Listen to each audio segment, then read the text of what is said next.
All right, hi y'all. So my notes are gonna work a little bit different today. I'm just gonna consider these your notes because really the only new thing I'm introducing to you are the definitions of these words. So our objective for today is I want you to be able to calculate percent yield. So this is our goal, but to calculate percent yield, you need to know theoretical and actual yields.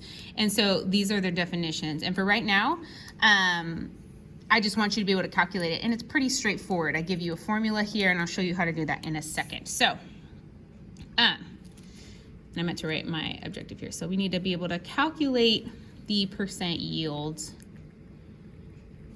of a reaction, or a reactant. Theoretical. So go back to like what you already know. What theoretical means is like what should happen. Like in a non-lab scenario, when we do these calculations, it is the calculated amount of yield, meaning like product that I make. So like, for example, if I'm trying to bake a cake and you're calculating how much you need to buy of each ingredient that you have for your recipe, it's the calculated amount that you're like, I know for a fact I'm gonna need a gallon of milk. I know for a fact I'm gonna need 2 packages of mix or whatever. So that is our theoretical yield. Our actual yield is what actually happens in lab. And it's usually, based on my own experience, is very different from the theoretical yield sometimes because things go wrong, we don't have enough product, or there was a mistake made in the reaction, whatever. Many things happen in the lab. So this is what actually is the product that happens. Percent yield is a ratio, in other words, a fraction in a percent form of actual theoretical yield. So, and I'll show you what that looks like. So percent yield by definition is the actual yield amount over your theoretical yield times 100. Now, the process of what you're doing today, and I'm pretty sure even on Google Slides, I'm having you do number 1, and then I want you to do number 2 and number 3, I believe, and then tomorrow you're doing 4, 5, and 6. So, and yes, you're doing it on slides. It's the same thing. However, I do recommend doing the work on a piece of paper, or if you want to print it out like I have it here, it's a good idea to do that because it's still mass-to-mass problems, okay? So the A part of each of these problems, you're just doing another mass-to-mass normal thing that we have been doing this entire time. So if I only have 20 grams of LiOH, or lithium hydroxide, what would be the theoretical yield? Theoretical, meaning the calculated yield of lithium chloride. But guys, new vocab word, same process. So my known in this problem would be 20 grams of LiOH. Okay, notice that I'm given a chemical reaction here, and let me just take a look at it to make sure. It looks like it's balanced, but I'm just gonna, yeah, it's balanced already. So my unknown is what? I'm trying to find the theoretical yield in grams of lithium chloride. So I'm trying to find the mass of lithium chloride. So notice this is a mass-to-mass problem, right? So do the same thing that we've been doing. So you're gonna do 20 grams of lithium hydroxide all over 1. Set up your 3 parentheses, okay? If I have grams of lithium hydroxide here, I need to have grams of lithium hydroxide on the bottom. Remember that this parenthesis right here is your molar mass of your known, right? So you're gonna find the molar mass of lithium hydroxide. Let's do that real quick. So let me get another color. So I'm gonna do the molar mass step up here just because I have space, okay? So the molar mass step of lithium hydroxide, I have lithium, O, and H, right?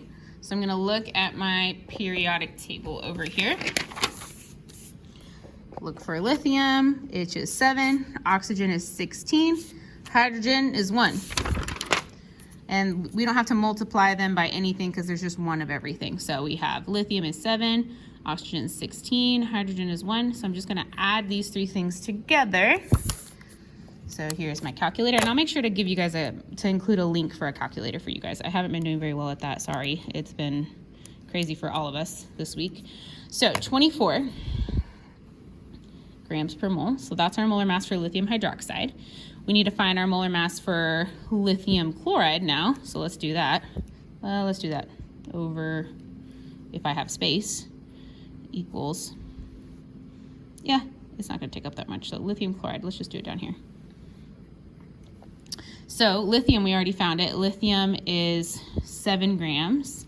Chlorine is 35 from my periodic table. You're going to add those two numbers together.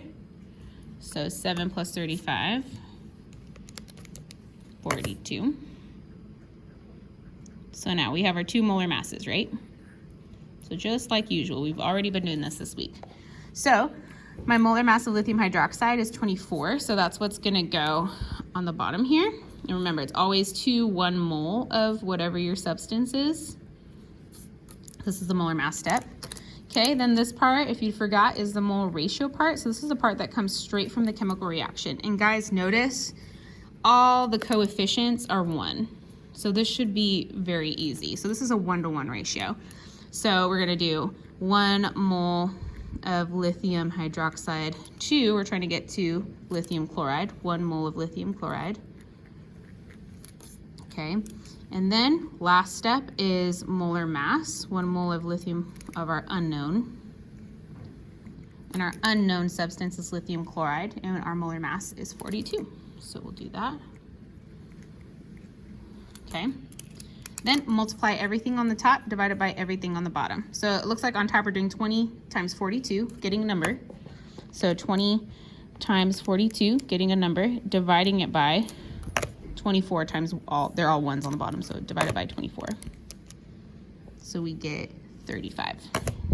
So in theory, we should get 35 grams of lithium chloride. So that's what our calculated amount, that is what we should be getting, right?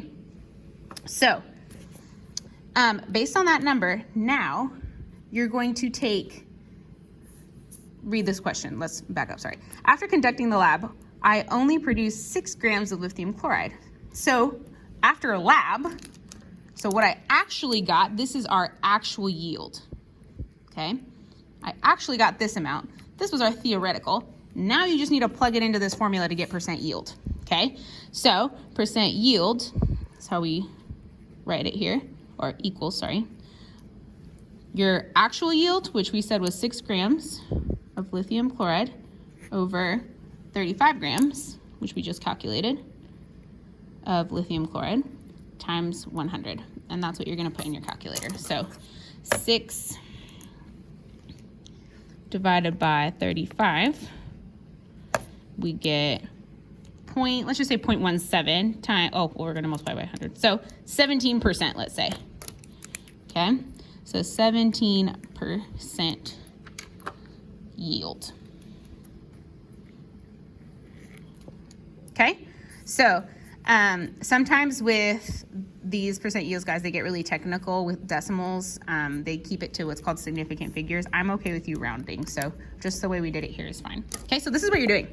Really easy. So today you can do 2 and 3, and then when you're done with 2 and 3, you're done for today. And make sure to catch up now that we have Canvas back.